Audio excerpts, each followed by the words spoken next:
Now, back to this quote with Vigano and Bishop Barron. Vigano responds, the Holy Father states apodictically that to defend the true tradition of the church today means to defend the council, and that we must remain faithful to the today of the church. These two propositions, which complement one another, find no support in the tradition, since the church's present is always indissolubly linked to her past, end quote. So Vigano, right off the bat, says to Bishop Barron, this quote by Benedict XVI, whom I revere, does not have any support in Catholic tradition. So we're just going to take it and we're going to set, maybe we don't crumple it up and throw it in the round wastebasket, but maybe we're just sort of, I'll take a pass off that, slide it back across the table. That's what Vigano does here. And then what Vigano does next is very theological, very orthodox, and very sound. I like it a lot. Here's what Vigano says. The church is comprised of three dimensions, one triumphant in heaven, one militant on earth, and one suffering in purgatory. These three dimensions of the same church are closely linked, and it is clear that the triumphant and the purgative dimensions exist in a metahistorical or metatemporal metaphysical reality. Triple meta. Whereas only the militant church has a today, a contingency given by the passage of time, that nothing can change her essence, her mission, and above all, her doctrine. Amen. Therefore, there is no church of today in which yesterday is now irredeemably past and tomorrow has not yet happened.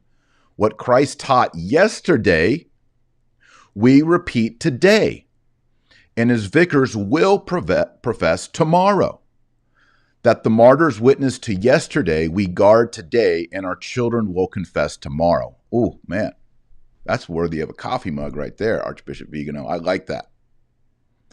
You see, and I've been hearing this too on social media the past couple weeks. Golly, on things like the death penalty, people say, well, in the past, the church condemned it, but the new teaching is that it's always inadmissible.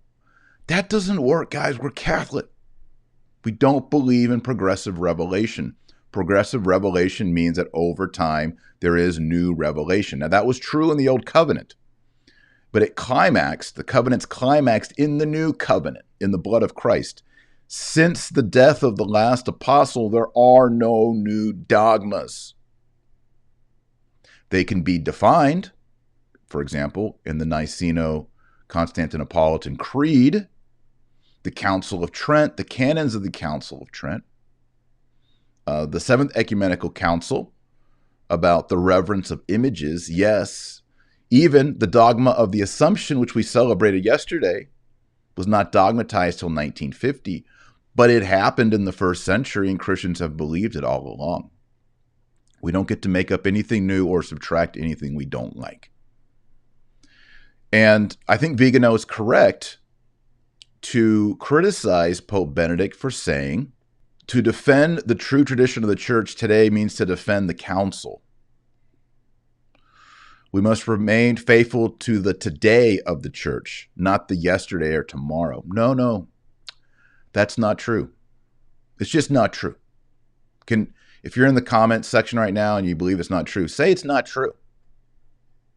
We are committed to the yesterday of the church. We believe in a perennial layout of doctrine and dogma. There is no doctrine of today that is distinct from the doctrine of the first century. That's why I became a Catholic. I didn't think that Luther could have justification by faith alone, the new doctrine in the 1500s, or the Eucharist is just a symbol in the 1500s. Protestants were saying, well, we have the faith of now. Mormons say, well, we have the faith now.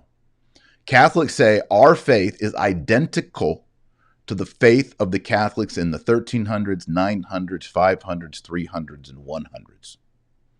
That's Catholic. That's being Catholic. Somehow, this idea of the church today, or to defend the tradition, is to defend not all the councils, The quote says, the council. Vatican II is a meme. It carries with it more than what it says. And in a way, it's a totem. It's the only thing you can't touch. And Archbishop Vigano has learned that for sure.